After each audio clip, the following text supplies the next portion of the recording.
I'm Jason Moon Wilkins, and I'm here on the record with Cece Coakley. Cece, our Nashville Artist of the Month for July, recent guest on the Summerline series, and a Knoxville transplant. I want to start with that. Can you tell me a little bit about your Nashville origin story? Moving here, why you moved here, and we'll get to the returning to Knoxville in a second. Of course. So I moved to Murfreesboro in 2019 to go to MTSU, and I lived in Murfreesboro for about 6 months until I got sent home for COVID, and I lived back in Knoxville for a little bit, and then I made it to Nashville proper in August of 2021. So I've almost been here 5 years. Wow. Yeah. So the song that is currently your most streamed song, 865, talks a little bit about something you talked on stage about at Summerline. Would you mind sharing that story? Of course. Yeah. So while I was living in Nashville, I was pursuing music as a job, as we all are, and I had dropped out of college, and my parents were like, "You'll figure it out." And I was like, "I totally will." And I very quickly ran out of money because I was touring a bunch and just trying to produce my record out and do all of the things that cost $1 million when you're doing it independently. So at a certain point, I got home from a tour and looked at my bank account, and I had about $70 in my bank account. So I decided to move back in with my parents for a little bit, which is the most rock and roll thing you can do as an artist. And I ended up living there for a couple months in between tours, and I one day was going to my childhood mall to do something with my day, and I ran into my middle school bully, and she is gorgeous and living her best life, and I was like, yep, I'm living at home with my parents and doing the thing. And it kind of set me on a full spiral. So I went home and I wrote the song 865 in my childhood bedroom about wanting to leave my childhood bedroom, and it feels very cosmic that it ended up being my biggest song to date, because it was kind of a sign that I'm doing something right, I think. So yeah, it's a special song to me. Is that sort of, you feel like maybe that was turning a page too towards, the evolution of what you've continued to do since then? I think so. I think because at that point I was working on an EP that came out in 2023, and that ended up being the last song on the project that we were missing. Yeah. So it kind of was just, it tied a bow on this whole chapter of stumbling through, moving to a new city, and figuring out who I am as a person and an artist outside of college and a job, and kind of figuring out who I am. So it definitely, getting to play that song now and having so many people have their own story of wanting to leave their hometown or find some sort of solace in it has been so special and so fun. Yeah. Oh, many of us have had that experience.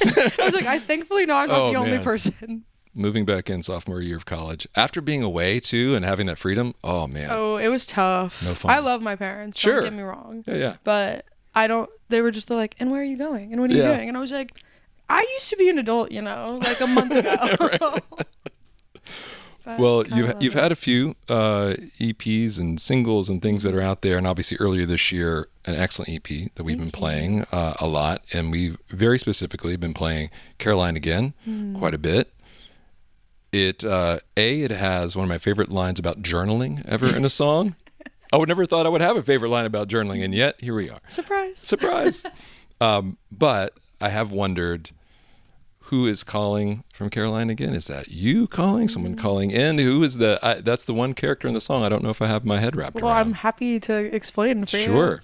So I wrote that song. I went on a recording trip to North Carolina, and I rented an Airbnb and was like, I'm going to find myself and write the best. Like, I had very big ideas for what I was going to do with this weekend. Sure. And I ended up just getting super anxious and freaking out. And I left a day early because I thought that the family whose property I was staying on was going to murder me. Which is like, you can't really tell in the song. It's actually like a very sweet and sad song. Yeah. But at the time I was like, I'm going to get murdered and I'm so scared. But I kind of wrote that song because a lot of the songs from that project are kind of about figuring myself out through the lens of the people I love.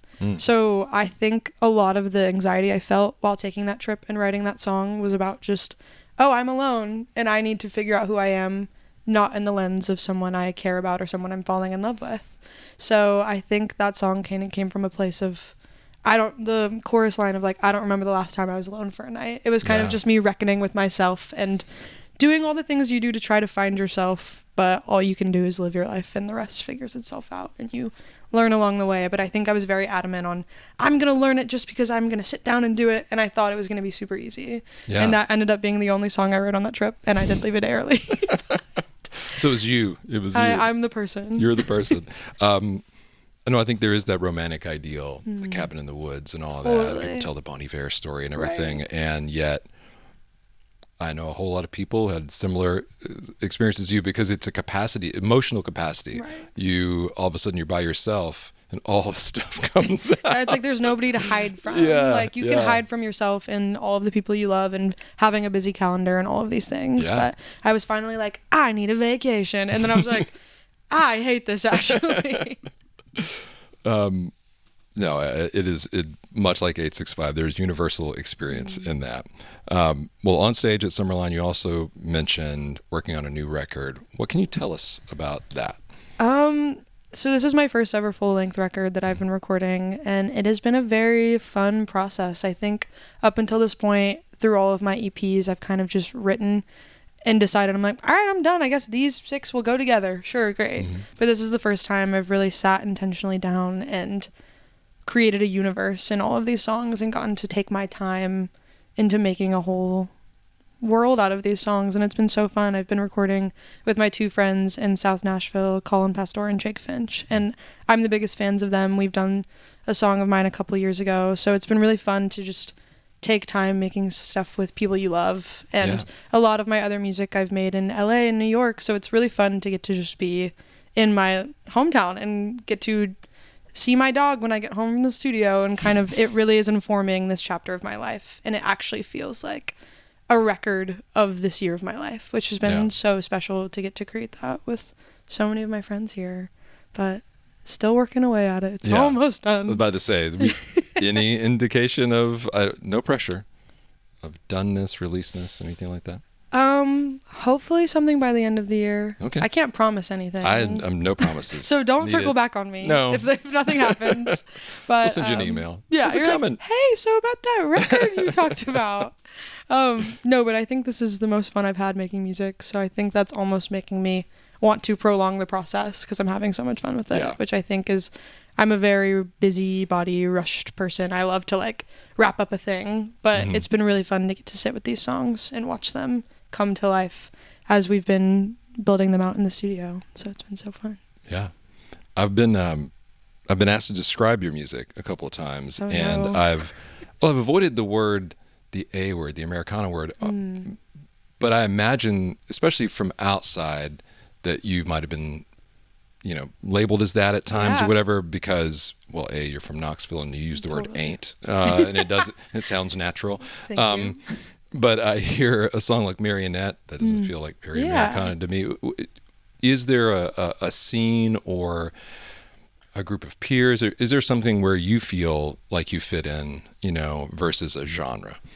Yeah, I think it's less, I'm so inspired by my friends in Nashville. There are so many different types of music coming out here and so many different songwriters. But I think like if there was a scene I would point to, I think like the London folk scene is really, I love like Billy Martin and Flight and all of those guys. And I actually got to write one of the songs on the record with the Flight guys. So it's been like so fun to get to work with people that I actually love and revere.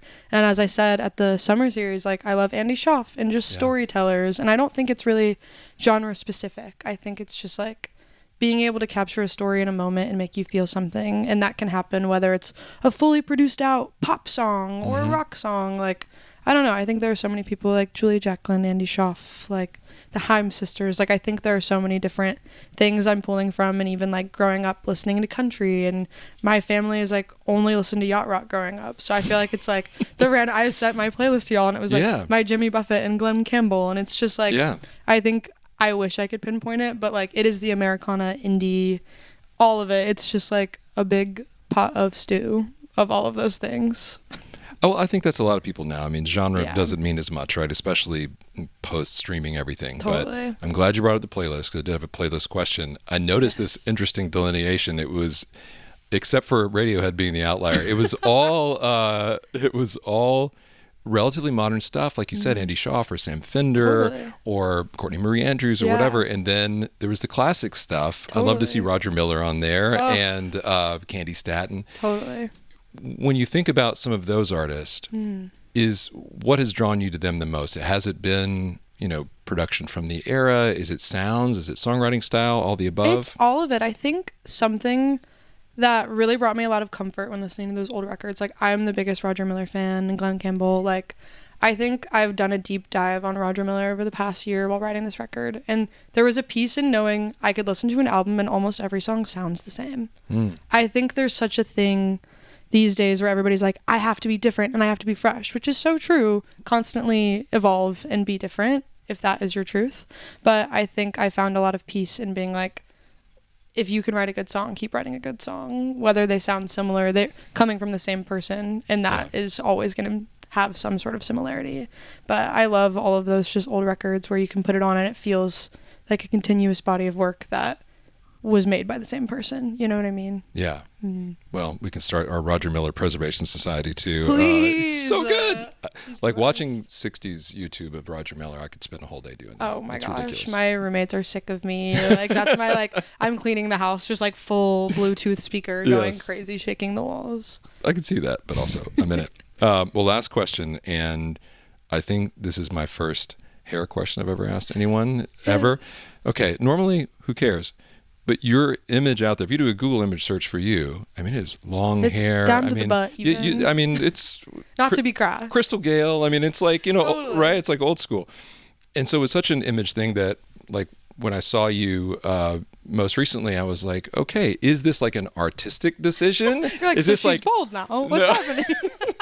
You didn't go full Sinead O'Connor, but like, not yet. Was it like, okay, this is a break from an era, I'm stepping into something new, or is you just like, oh, cool haircut? It's a little bit of both. I think I've had long hair as long as I have been an adult, and I think I did hold so much of my image in, like, especially creatively and artistically, I was like, people will recognize me with my long hair, and I thought it was so important to my thing, and I think letting go of that was really important for me in this record process. I think I held so much of my worth in how I looked, which is not important at all, actually, which is really relieving to remember that. But I think going into this record process, I just needed a clean slate in my whole life. So I think I was just like, I'm cutting all my hair off and I'm starting over. And I think, not to get very woo-woo with it, but hair holds so much energy. And I had been holding on to so many different chapters of being a person. And I think it's kind of turned off the distraction of how I look and let me just focus on doing what I love, which sounds like so much deeper than it needs to be. But I'm like, nah, I just cut my hair. Was that your conversation with the hairstylist? You're like, okay, look, before we do this. I was like, I'm going to cry.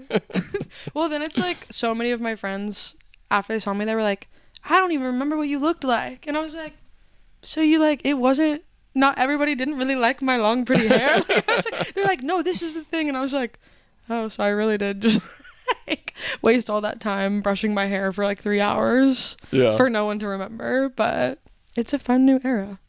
Well, it looks great. And thank you for being here. Thank you for making the music you make. And thank you for responding to my future email that says, how's the record going? I love a circle back. Yes. Thank you so much for having me. This is such an honor.